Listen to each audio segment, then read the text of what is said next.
Vinny, should the Lakers consider reducing LeBron's workload, resting him? If you want him to be upright, healthy, and at optimum efficiency for May, June, and July, absolutely you should. But I know that he's chasing the Kareem Abdul-Jabbar all-time scoring record, which he could break in the next 2 seasons if he plays every game and averages around 25. I believe that is very important to him. I believe that being LeBron James and showing up every night and setting the example is important to him. But while Nick says, yes, LeBron is at optimum strength every postseason, I do remember a year where the Lakers didn't make the postseason because LeBron had played a lot of minutes in February and his groin went out on him. That's something that you have to be careful about. Not that particular injury, but just an injury itself from wear and tear. You're coming out of the bubble where he played extremely hard, extremely long. So you have to be careful. It will be irresponsible. It will be franchise malpractice if the Lakers didn't at least consider that. And he says, look, I have an honest team around me and everything else, but you know who makes decisions for LeBron? LeBron. And in that clip last night, I saw a man that needed some sleep. Okay, so a few things here.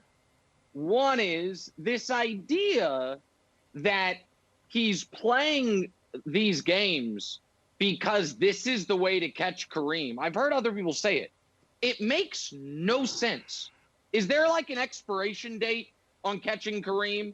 If he doesn't do it by the end of the 2023 season, it doesn't count. If not, he's going to catch Kareem. Does this look like a man who's retiring in 2 years? He's like, oh, only 140 games left. The question is when he catches Kareem. So taking a night off in February of 21 is going to have no impact whatsoever on if he catches Kareem. I agree it's important to him to catch Kareem, but playing this year, whether he plays 68 games or 72 games, it just changes the timeline of it, not if. That's first of all. Second of all, Vinny went to the one injury LeBron has ever suffered.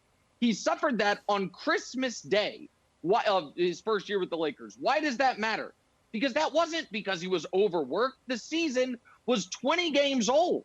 I think it might have even been 17 games old. He suffered it because it was a freak injury. He slipped on a wet spot on the floor and he tore his groin.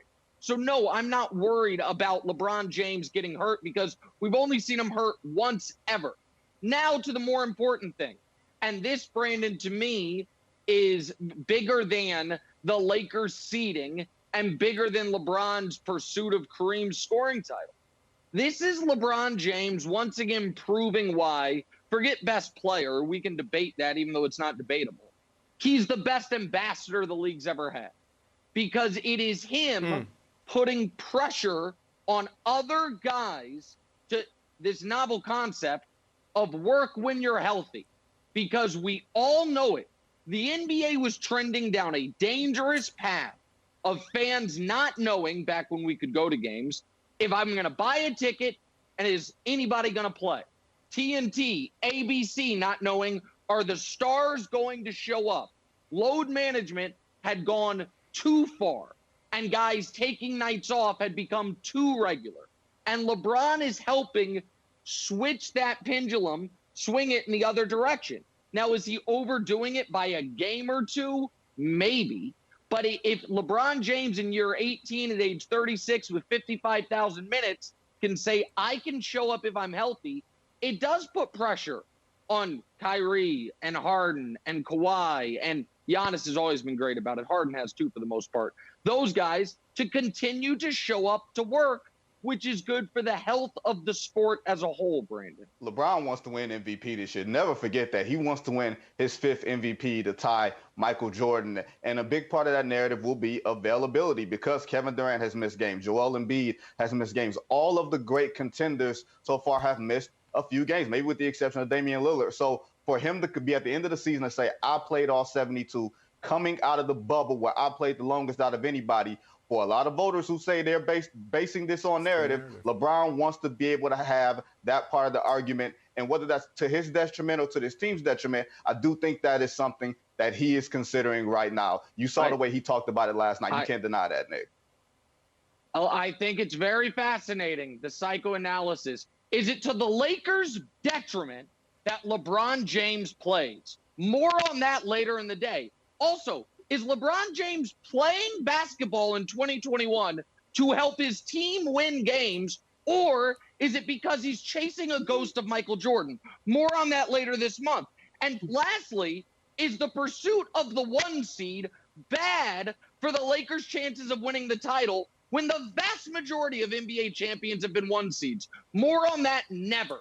What are we talking about? No, he's playing because he's we're healthy. talking about his legacy. He's great at basketball. No, we're talking about legacy. But LeBron James is the most calculated athlete ever. LeBron James is the most calculated athlete ever. So everything matters. The 1 seed, the MVP, win another championship, win another MVP. It all matters to LeBron, Nick. You know that. Yeah. And last year we were told, hold on. Last year we were told the Clippers had it right.